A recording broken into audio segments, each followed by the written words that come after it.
Elle a dit, mon frère emménage ce jour-là ou définitivement et que je paierai tout. Elle a ajouté que si cela ne me plaisait pas, je n'avais qu'à partir. J'ai répondu, compris. Puis j'ai fait mes valises, annulé le bail et je suis parti. La panique est arrivée rapidement. Je m'appelle Damien. J'ai 33 ans et je travaille comme analyste système pour une société de développement de logiciels pour la santé. Je vis dans une grande métropole, j'ai un emploi du temps régulier et je préfère les routines calmes au chaos. Je partage mon temps entre le travail, la salle de sport et les soirées à la maison. Je ne suis pas impulsif et je ne m'épanouis pas dans l'incertitude. Ma petite amie était Manon. Elle a 30 ans. Nous étions ensemble depuis un peu plus de 2 ans et demi et vivions ensemble depuis 14 mois dans un appartement de 2 chambres en centre-ville. Le bail était à nos deux noms, mais je payais la plus grande part du loyer et des charges parce que je gagnais plus. Cet arrangement était mutuel et convenu à l'époque. Manon a un frère plus jeune nommé Kevin.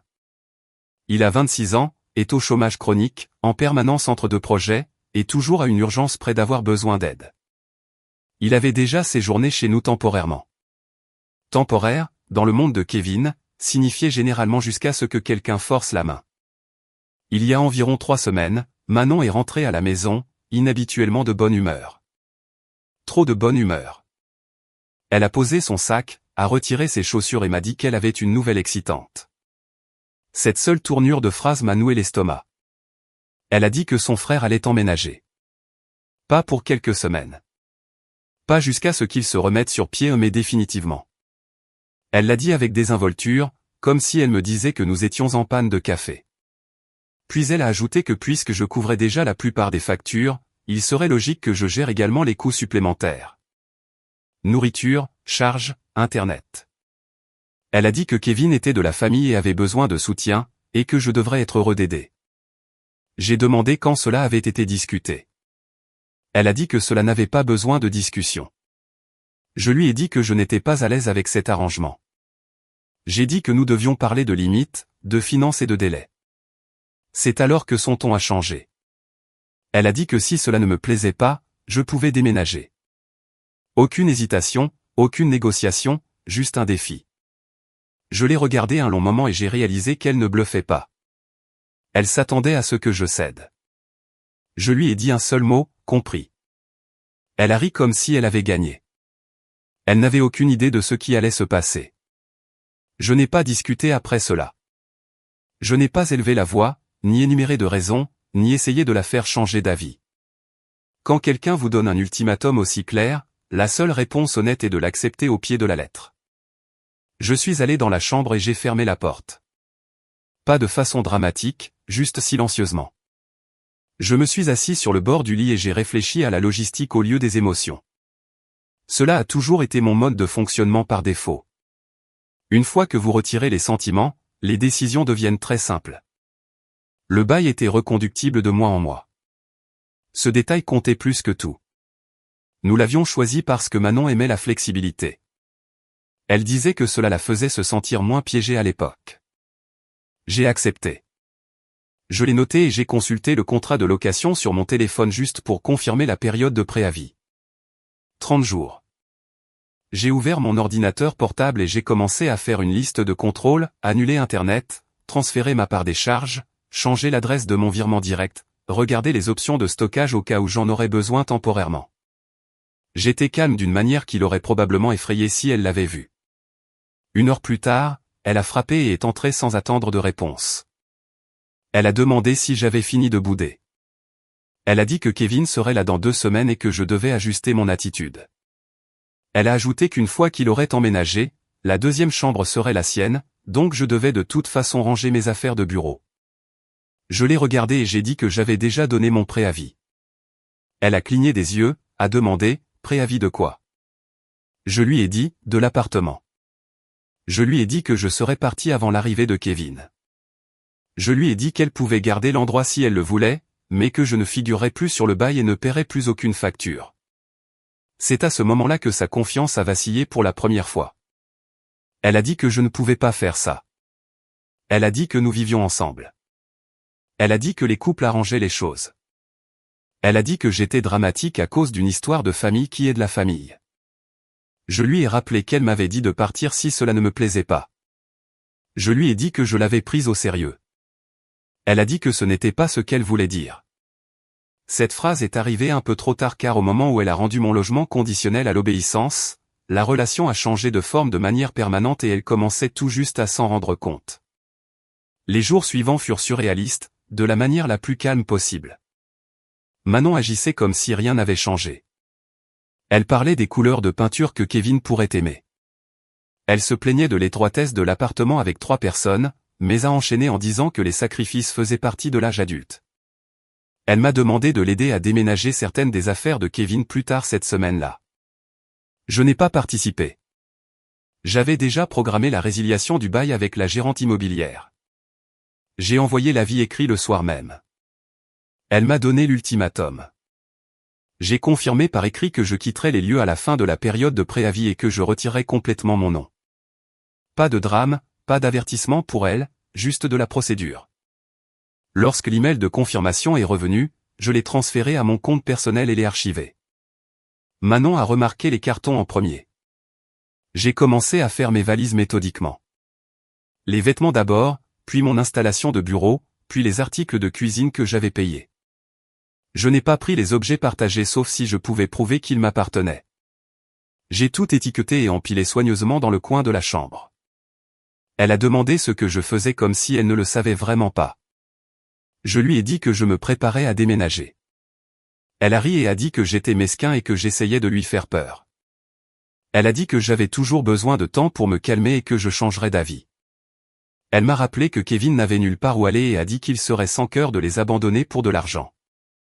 Ce cadrage était intentionnel. Je lui ai dit que ce n'était pas une question d'argent. Il s'agissait d'être informé de la manière dont ma maison fonctionnerait et de la manière dont mes revenus seraient dépensés sans mon consentement. Je lui ai dit que je ne vivais pas dans des situations où ma présence était conditionnelle. Elle a levé les yeux au ciel et a dit que j'y pensais trop. Elle a dit que je devrais simplement l'accepter comme le ferait un partenaire compréhensif. Ce soir-là, elle a envoyé notre adresse à Kevin et lui a dit de commencer à emménager ses affaires plus tôt s'il le voulait. C'est à ce moment-là que j'ai réalisé qu'elle croyait sincèrement que je bluffais. Alors, j'ai réservé les déménageurs, payé la compte, fixé la date et arrêté d'en discuter entièrement. Le jour où le premier email de transfert de charge est arrivé dans sa boîte de réception, la panique a finalement commencé à faire surface. La panique n'est pas arrivée d'un seul coup. Elle s'est infiltrée par de petites fissures. D'abord, Manon a demandé si j'étais vraiment sérieux quant au retrait de mon nom du bail. J'ai dit oui. Ensuite, elle a demandé si j'avais déjà parlé au propriétaire. J'ai dit que c'était déjà réglé. Puis, elle a demandé quand exactement je prévoyais de partir, comme si elle s'attendait à une période où elle pourrait encore inverser les choses. Je lui ai donné la date. Son ton a changé après cela. Plus tranchant, moins joueur. Elle m'a accusé de la prendre au dépourvu. Elle a dit qu'elle pensait que je déchargeais juste ma vapeur et que les couples ne prenaient pas de décisions importantes sans en discuter correctement. Je lui ai rappelé que j'avais essayé de parler et qu'elle m'avait dit de déménager si cela ne me plaisait pas. Elle a dit que ce n'était pas à prendre au pied de la lettre. Elle a dit que tout le monde disait des choses sous le coup de l'émotion. Ce qui m'a frappé, c'est qu'elle ne s'est pas excusée de l'avoir dit. Elle a seulement objecté au fait que je l'ai cru. Kevin a commencé à emménager ses affaires plus tôt, exactement comme elle lui avait dit. Des cartons sont apparus dans le salon. Un matelas était appuyé contre le mur. Il ne m'a pas dit grand-chose, il a juste hoché la tête et a agi comme s'il vivait déjà là. J'ai cessé d'utiliser les espaces communs. Manon l'a remarqué. Elle a demandé pourquoi j'étais si froid. Elle a dit que je rendais les choses gênantes exprès. Elle a dit que je la punissais. Je lui ai dit que je me désengageais, je ne la punissais pas. La nuit où Kevin est officiellement resté pour la première fois, Manon a essayé une nouvelle approche. Elle a abordé les finances. Elle a dit que le loyer serait difficile sans ma contribution. Elle a dit que Kevin cherchait du travail, mais que cela pourrait prendre du temps. Elle a dit que nous pourrions peut-être revoir la façon dont les choses étaient réparties. C'était la première fois qu'elle demandait au lieu d'ordonner. Je lui ai dit que mes finances ne faisaient plus partie de l'équation. Elle m'a regardé comme si j'avais parlé une autre langue. Elle a demandé si je comptais vraiment la laisser gérer cela seule. J'ai dit qu'elle avait fait le plan sans moi. Alors oui, cette nuit-là, elle a pleuré pour la première fois, non pas parce que je lui manquais, mais parce que les chiffres commençaient à devenir très réels. Les pleurs n'ont pas duré longtemps. Le lendemain matin, Manon était revenue à la colère, qui était toujours son mode par défaut lorsque la vulnérabilité n'obtenait pas le résultat souhaité. Elle m'a dit que je l'abandonnais. Elle a dit que je choisissais l'argent plutôt que l'amour. Elle a dit que j'étais sans cœur de laisser son frère dans une mauvaise situation. Je n'ai rien contesté de tout cela. J'étais déjà en train de faire les dernières choses. Des livres, des vêtements que j'avais laissés dans le placard. Le set de couteaux de cuisine que j'avais acheté en emménageant. J'ai laissé derrière moi tout ce qui était véritablement partagé. Je n'essayais pas de gagner un litige de propriété. Je voulais juste partir proprement. Elle a plané pendant que je faisais mes valises, faisant des commentaires pointus. Elle a dit que Kevin se sentait mal à l'aise avec l'attention. Elle a dit que c'était injuste qu'ils doivent en être témoins. Elle a dit que je créais de l'instabilité dans le foyer. Ce mot encore, foyer. Comme si j'en faisais toujours partie. Je lui ai rappelé qu'elle avait déjà redéfini le foyer lorsqu'elle avait pris des décisions unilatérales sur qui y vivait et qui payait. Je lui ai rappelé qu'elle m'avait dit de partir si cela ne me plaisait pas. Je lui ai dit que je faisais exactement ce qu'elle demandait. Elle a claqué et a dit que je déformais ses mots. Je lui ai posé une question simple, si j'avais accepté tout, appellerait-elle cela déformation ou compromis? Elle n'a pas répondu. Cet après-midi-là, la gérante immobilière a appelé pour confirmer la date de l'état des lieux de sortie finale. Manon a entendu la conversation et est devenue très silencieuse. Après que j'ai raccroché, elle a demandé s'il y avait un moyen d'arrêter cela. J'ai dit non. C'était la première fois qu'elle avait l'air effrayée. Kevin, pendant ce temps, avait commencé à traiter l'appartement comme le sien. Il laissait des assiettes dans l'évier, monopolisait le canapé, demandait à Manon ce qu'il y avait pour le dîner comme si c'était à qui qu'elle cuisinerait. Je l'ai regardé absorber cela en temps réel. Le soutien qu'elle pensait apporter était déjà en train de devenir une obligation. Cette nuit-là, elle a essayé une dernière tactique. Elle m'a dit que nous pourrions reparler des limites. Elle a dit que Kevin pourrait peut-être contribuer plus tard. Elle a dit que cela ne devait peut-être pas mettre fin à la relation. Je lui ai dit que c'était déjà le cas, car une fois que quelqu'un vous dit que votre foyer est conditionnel, il n'y a pas de retour en arrière qui se sente sûr. Les déménageurs étaient prévus pour la semaine suivante et la panique ne faisait que commencer. Les déménageurs sont arrivés un mardi matin. Manon pensait que c'était encore un bluff, elle aussi. Elle n'a rien cru de réel tant que des étrangers n'ont pas débarqué et n'ont pas commencé à démonter les meubles. Au moment où le premier carton a été chargé sur le diable, son ton a complètement changé. Elle a demandé si nous pouvions parler en privé. Je suis entré dans la chambre avec elle et j'ai fermé la porte. Elle a immédiatement adouci sa voix et a dit que tout cela devenait incontrôlable. Elle a dit qu'elle ne s'attendait pas à ce que je parte réellement. Elle a dit qu'elle pensait que je l'aimais suffisamment pour m'adapter. Je lui ai dit que l'amour ne signifiait pas renoncer à son autonomie. Je lui ai dit que je ne restais pas dans des endroits où mon logement et mes finances étaient traités comme un levier. Elle a dit que je faisais une énorme erreur. Elle a dit que les relations exigeaient des sacrifices. Elle a dit qu'elle ne m'aurait jamais fait ça. Cette dernière partie n'était pas vraie et nous le savions tous les deux. Puis elle a bifurqué. Elle a dit que Kevin pourrait déménager plus tard. Elle a dit qu'il pourrait peut-être rester chez un ami à la place. Elle a dit que nous pourrions peut-être tout mettre en pause et recommencer. Je lui ai demandé pourquoi ces options n'apparaissaient qu'au moment où je partais. Elle n'avait pas de réponse.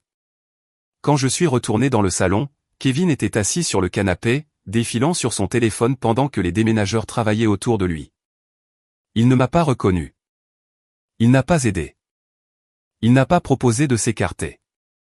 Cette image m'a dit tout ce que je devais savoir sur la façon dont cet arrangement aurait tourné. Alors que mes dernières affaires étaient chargées, Manon m'a suivi dehors. Elle a demandé où j'allais. Elle a demandé si je mettais vraiment fin à tout pour cela. Elle a dit qu'elle ne pouvait pas croire que je partirais simplement. Je lui ai dit que je ne partais pas, simplement. Je partais exactement quand elle me l'avait dit.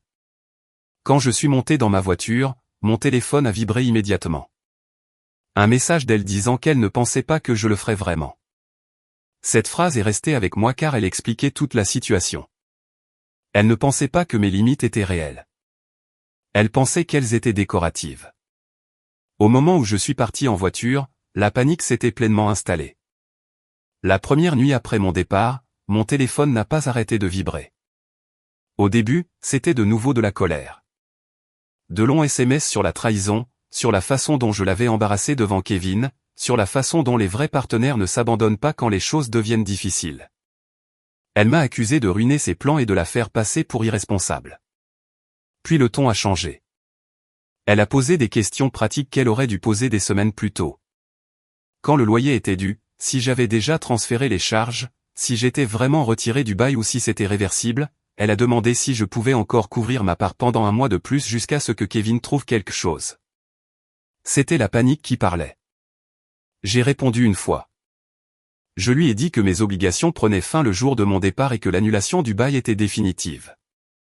Je lui ai dit qu'elle devait parler directement à la gérante immobilière. Après cela, j'ai cessé de répondre. Le lendemain matin, les appels ont commencé.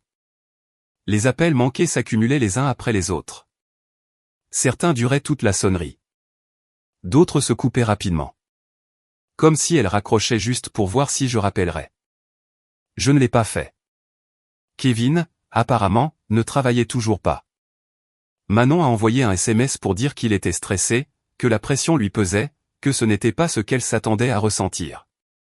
Elle a dit qu'elle était dépassée et qu'elle avait besoin d'aide. J'ai remarqué qu'elle ne s'est jamais excusée.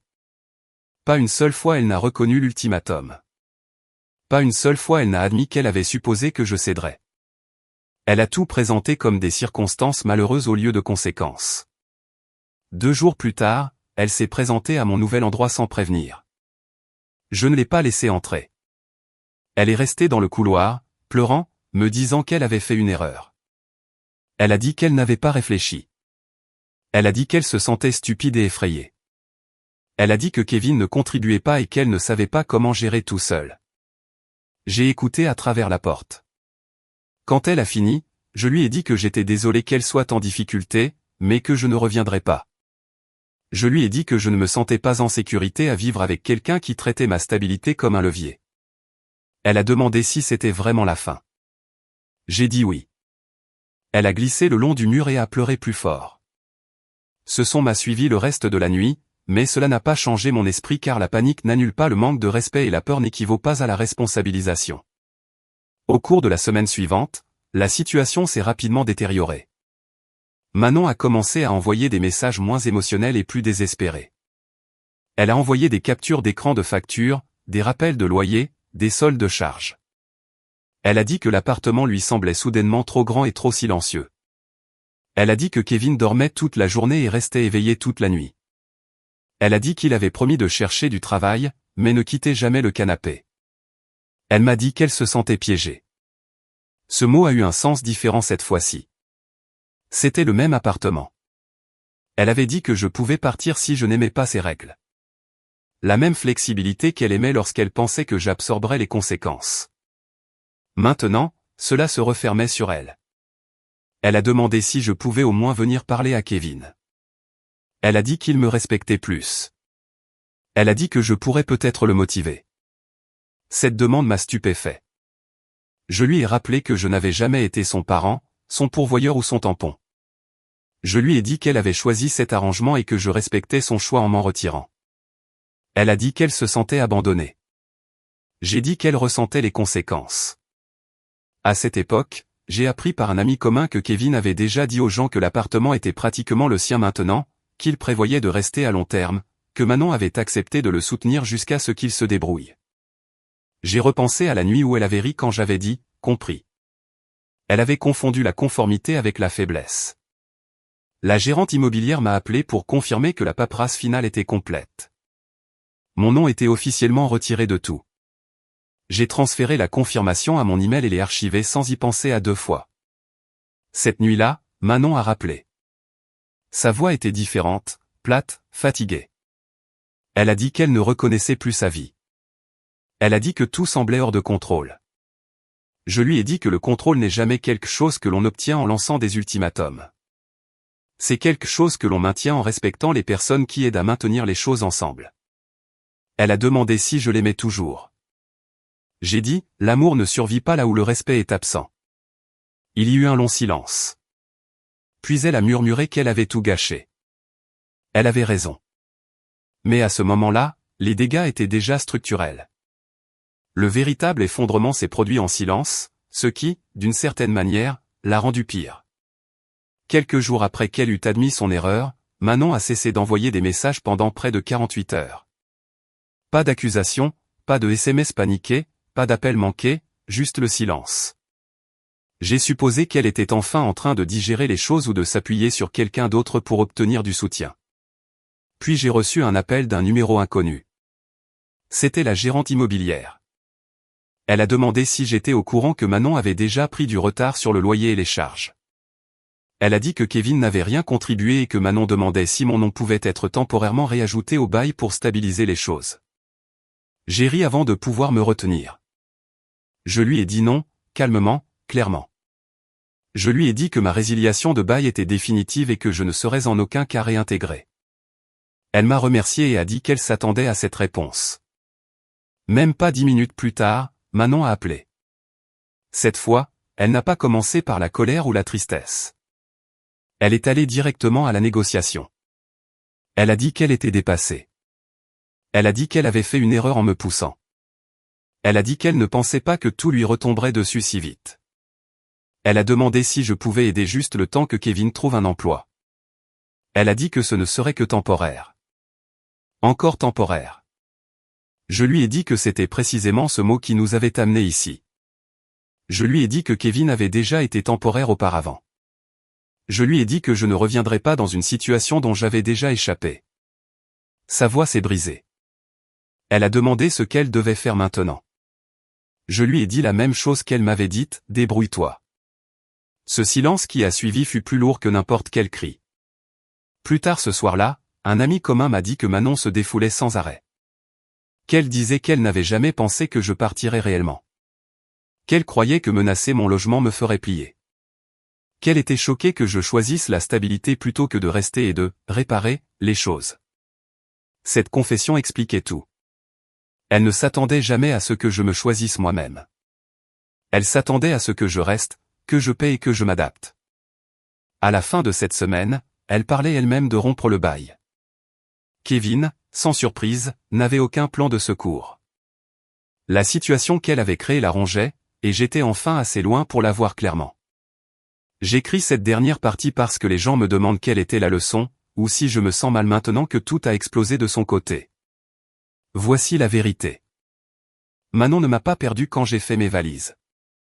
Elle m'a perdu au moment où elle a décidé que ma maison, mon argent et ma stabilité étaient des outils qu'elle pouvait utiliser pour forcer la conformité. Au moment où elle a dit, si ça ne te plaît pas, pars. Elle croyait détenir le pouvoir. Elle pensait que je paniquerais, argumenterais, négocierais ou céderais. Au lieu de cela, j'ai écouté. J'ai fait exactement ce qu'elle m'a dit de faire. C'est ce qui a brisé son sentiment de contrôle. La panique est arrivée rapidement parce que tout son plan reposait sur une seule hypothèse. Que je resterais, que je paierais, que je m'adapterais, peu importe à quel point les règles du jeu changeraient. L'emménagement permanent de Kevin n'a jamais été le vrai problème. Le vrai problème, c'est que mon consentement a été traité comme facultatif. Quand je suis parti, la fantaisie s'est effondrée. Les factures sont devenues réelles. La responsabilité a atterri là où elle devait être. Kevin ne s'est pas transformé comme par magie en contributeur. Manon a dû faire face à la situation qu'elle avait créée sans filet. Je n'ai pas ressenti de culpabilité à ce sujet. Je ne l'ai pas abandonné. J'ai quitté un arrangement conçu pour me piéger. Je ne l'ai pas puni. J'ai accepté son ultimatum tel qu'énoncé. Je n'ai pas envenimé les choses. Je me suis désengagé. Il y a une différence. Si quiconque lit ceci en tire quelque chose, que ce soit ceci, quand quelqu'un utilise des ultimatums avec désinvolture, croyez-le littéralement. Quand quelqu'un traite votre stabilité comme un levier, retirez-la de sa portée. Et quand quelqu'un vous dit de partir, ne vous battez pas pour rester. J'ai dit, compris. Et pour la première fois dans cette relation, je l'ai vraiment compris.